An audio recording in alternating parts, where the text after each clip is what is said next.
Bonani, umqeqeshi wensizwa lo. Insizwa yaseMpandla. So mfowethu, iphela nini-ke iprocess yokwazana kangcono. Yabona mangabe umuntu omlandela umqeqeshi wensizwa, usuyazi ukuthi mangithi iprocess yokwazana kangcono ngikhuluma ngani ngoba lento ngihlezi ngiyibala nsuku zonke, yabo. So ke iphela nini-ke iprocess yokwazana kangcono. Kubuze enye insizwa nje ebingibhalelile ifuna ukwazi ukuthi okay, so ke iphela nini-ke iprocess yokwazana kangcono. Yabona mfethu, ngoba usuyazi ukuthi yini iprocess yokwazana kangcono, ngifuna ukukutshela-ke namhlanje ukuthi ayipheli leyo process yokwazana kangcono nomuntu wakho, yabo. So angithi ngeke uyeke ukumkhipha, ngeke uyeke ukumjabulisa, yabo. Ngisho athi umuntu useqomile mfethu, usevumile noma senitshelene ukuthi niyathandana, angimele phela uyeke ukumkhipha, yabo, uyeke ukumjabulisa. Angimele niye ukukhiphana, niye ukujabulisana, yabo, ngoba seniyathandana yonke into isi-right ke. Okay, cha, abantu abaningi bayilahla lapho. Umuntu mangabe intombazane simqomile noma mhlambe abaningi bathi masebeshadile kube i-end of romance, yabo, bangabe besajabulisana, bangabe besakhiphana, kungabe kusafana njengoba umuntu kade sakwi-process yokwazana kangcono yokumshaya, yabo.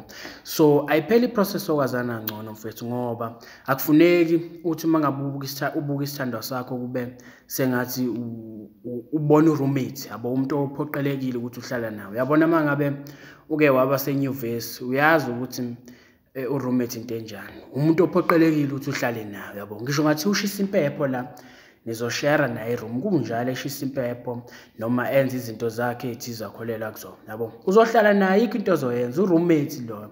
So isithandwa sakho mfethu akumele naso sibuke as u-roommate, othola ukuthi usuhleli naye umuntu, i-romance ayisekho, yabo, anisakhiphana, akusajatshuliswana, yabo. So leyo iprocess yokwazana kangcono ayipheli, ngoba nsuku zonke mfethu mangabe nindawonye nomuntu wakho kukhona okusho ozokufunda kuyena, yabo. So ingakho ingapheli iprocess yokwazana kangcono, ngoba umuntu ngeke uzumqede mfowethu, ngeke ukuthi okay sengikwazi ukuswana ukuhlala, ake ngeke ngisakhipha, ngeke ngisenza lutho. Cha, njalo manje indawonye khona okusho ozokufunda kuyena. So ayipheli iprocess yokwazana kangcono mfowethu, ungayeki ukumkhipha umuntu wakho. Ngisho athi wasenitshelene ukuthi niyathandana sekumnandi, ngisho athi usushadile mfowethu, qhubeka wenze lezi zinto obuzenza kade usamncengile lo muntu usamshaya, yabo.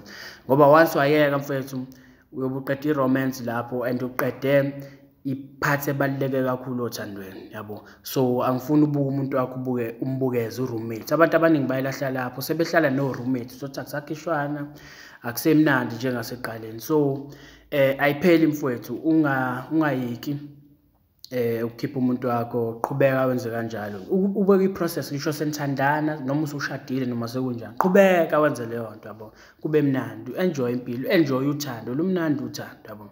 Sho ke mfowethu.